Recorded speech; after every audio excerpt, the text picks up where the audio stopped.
What's going on, guys? Welcome to the Metaverse. In today's video, as I said in a couple of videos ago, I think it might be weird with the upload schedule.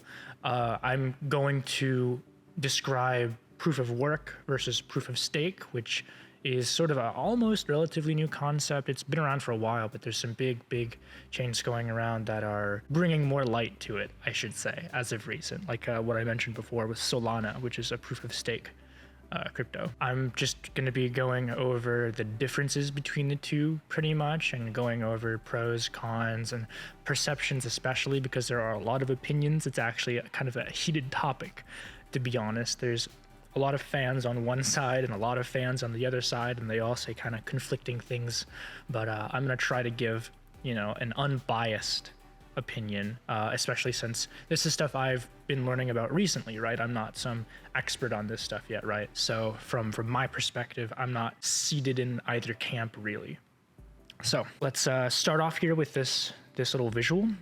It's pretty descriptive, pretty good, I think. So proof of work. To add each block to the chain, miners must compete to solve a difficult puzzle using their computer's processing power. That's usually some kind of difficult algorithm, and the point of it is just to expend energy. That is work. That's the proof of your work. Back when I had first noticed crypto, I was being propositioned by various sources to mine for crypto with these algorithms, and the claim then, at least, was that this was math being done for the purpose of, say, research or some kind of, other party that needs this math done. I'm not seeing that as much. I'm getting the feeling, especially with how popular it's become, that this is literally just to expend your energy, which kind of does bring into the topic that doesn't really get brought up a whole lot about the ecological impact that crypto has, just because of its massive energy drain. But that's a conversation for another day. So let's just get on with this. In order to add a malicious block, you'd have to have a computer more powerful than 51% of the network. So that's basically the 51% attack that you see primarily in smaller coins that aren't stabilized yet.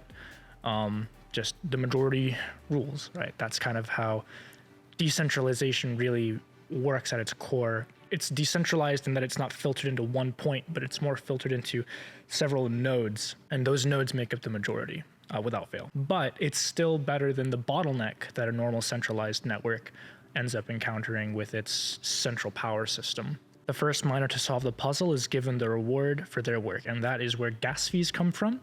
That's why they're so expensive.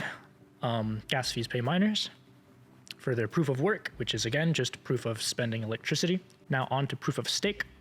There is no competition, as the block creator is chosen by an algorithm based on the user's stake. And what does that mean? That means you stake your currency, you stake your tokens, and the amount that you have staked is what basically sways the choice as to whether or not you are the one who is chosen, right? Chosen as the miner in this case. In order to add a malicious block, you'd have to own 51% of all the cryptocurrency on the network, and that is why people say that proof of stake is less secure and less or more vulnerable to 51% attacks. Now, in any large proof of stake coin like Solana or Cardano, or the ones you actually probably know about, that's never going to happen, I would pretty confidently say. But you do see it a lot more in proof of stake smaller coins, where it is feasible for someone to own, over 50% of the total that's on that network. And so you see it a lot more in proof of stake. But even between the two, this is a point that gets brought up a lot as proof of stake is bad because it's vulnerable to this thing. But even then, it's really not something you're going to encounter too frequently. It's still, especially with proof of stake, it is sort of not incentivized. There really isn't too much to gain from doing that most of the time. And so while it is more vulnerable, it's also sort of de-emphasized. There's not too much reason. There aren't very many reasons to actually do that. There is no reward for making a block, so the block creator takes a transaction fee. That's self-explanatory. Now, proof of stake, the way it functions and the way that it is sort of self-managing is what allows it to not have to accrue some kind of gas fee. And that's why it's becoming pretty popular for NFT projects, because people are getting sick of having a transactional gas fee every time they do something. Now, let's go into some more detail here. Proof of stake. Let's read the key takeaways first. With proof of stake, cryptocurrency owners validate block transactions based on the number of coins a validator stakes. So that's putting up your tokens as your stake. Proof of stake was created as an alternative to proof of work, the original consensus mechanism used to validate blockchain and add new blocks. So any crypto that is not proof of stake is either proof of authority or proof of work, at least that you would actually know about. So your large ones that came out first are obviously proof of work, because that's the establishing system. And your things like ETH 2.0, Polygon, Solana, Cardano, those are your proof of stake. And the trend there obviously is that they're newer. So this is a newer system. It's not worked out all the kinks yet, but it's still a perfectly valid system. Proof of stake is seen as less risky in terms of potential for an attack on the network, as it structures compensation in a way that makes an attack less advantageous, is what I was saying earlier. There's not really too much of an incentive to actually perform that kind of attack. So let's just go over some of these points here. Proof of stake reduces the amount of computational work needed to verify blocks and transactions that keep the blockchain, and thus a cryptocurrency. Secure proof of stake changes the way blocks are verified using the machines of coin owners. The owners offer their coins as collateral for the chance to validate blocks. Coin owners with staked coins become validators. And validating is how you mine. Becoming a validator is how you mine. So let's see. Goals of proof of stake is designed. So proof of stake here is designed to reduce the scalability and environmental sustainability concerns surrounding the proof of work protocol.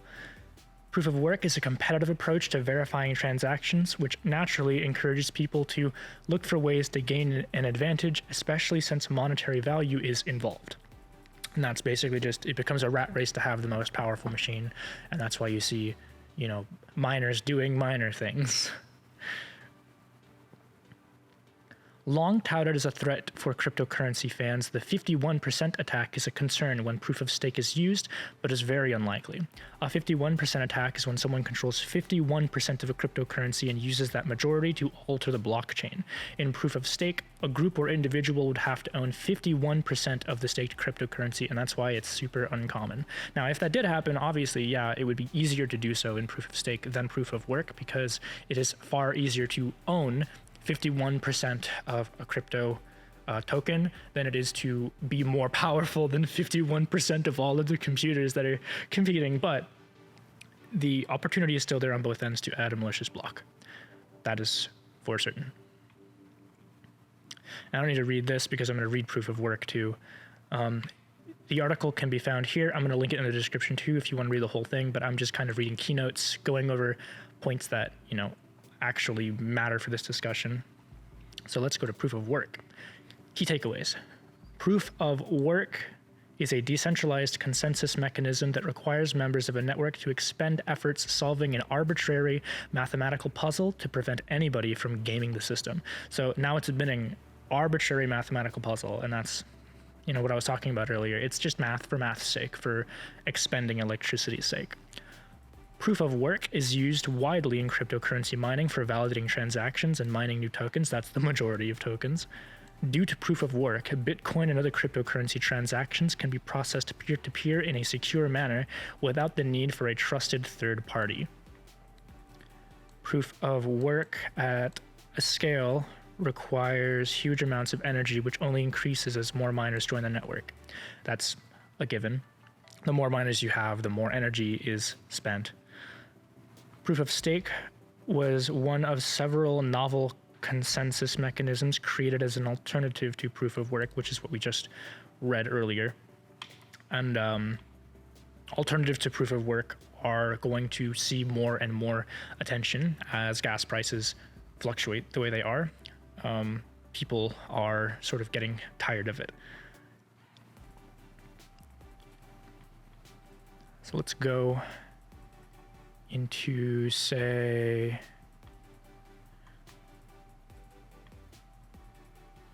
yeah, the work itself is arbitrary. For Bitcoin, it involves iterations of SHA-256 hashing algorithms. The winner of a round of hashing, however, aggregates and records transactions from the mempool into the next block. Basically, what that's saying is a round of hashing is basically a set of these algorithms that are, doled out, and the winner of that round is whoever solves the algorithm the fastest, which is the fastest machine. So it rewards you for having the fastest machine, as I said earlier. Bitcoin obviously uses proof of work, as it was one of the first. And let's read through this too. Proof of stake is a consensus mechanism that randomly assigns a node that will mine or validate block transactions according to how many coins that node holds. The more tokens held in a wallet, the more mining power is effectively granted to it. While proof of stake is far less resource intensive, it has several other flaws, including a greater chance of a 51% attack in smaller altcoins and incentives to hoard tokens and not use them. Yes, that's another thing. So because proof of stake uses the tokens themselves as staking in order to gain you access to being a validator, there's not too much incentive to really fuel circulation with a lot of these coins, when the incentive is to stake them on purpose in order to basically become the validator, or be considered for a validator, because it's not like you are raising your chance to such a degree that you can guarantee it, but you are improving your chance based on the amount that you have staked. Here it's also mentioning the 51% attack. Obviously, everything that is going to talk about proof of stake is going to mention a 51% attack because it is technically more vulnerable. Again, I'm going to put this article as well into the description below so you can read more into it, but these are the keynotes between proof of stake and proof of work. As you can see, the differences between them make them totally separate systems when you consider cryptocurrency as a whole. That's why you're seeing kind of a split in where the current market is going, and why platforms like Sandbox are moving from Ethereum to Polygon through a bridge that they're developing, because with the volume of their asset transactions and the frequency of them in a game environment, it would not fly for people to have a gas fee associated with that, I don't think. I'm sure as it's the newer option, we're going to see more and more proof of stake tokens coming out, especially in the next few months here. I would definitely obviously keep an eye on Solana. I'd keep an eye on Cardano. I'd also keep an eye on some of the L2 solutions for Ethereum. I believe the two that I would be looking at are obviously ETH 2.0, which is coming in the future, Polygon, which already has fairly widespread use, especially in GameFi spaces, and Arbitrum, although Arbitrum kind of got, the short stick, but it's still totally valid. I will probably cover those specifics in another video, since this one is running a little bit long. But for now, that's all I've got for you today. If you liked it, be sure to leave a like and maybe comment down below. I'm going to read every single one of them. Make sure, if you want to get caught up and keep yourself in the loop of every time I upload, you subscribe to the channel and click the notification bell next to it. That's going to give you a notification whenever I upload something or make a community post when those are enabled. Thank you all so much for watching, and until next time, stay meta.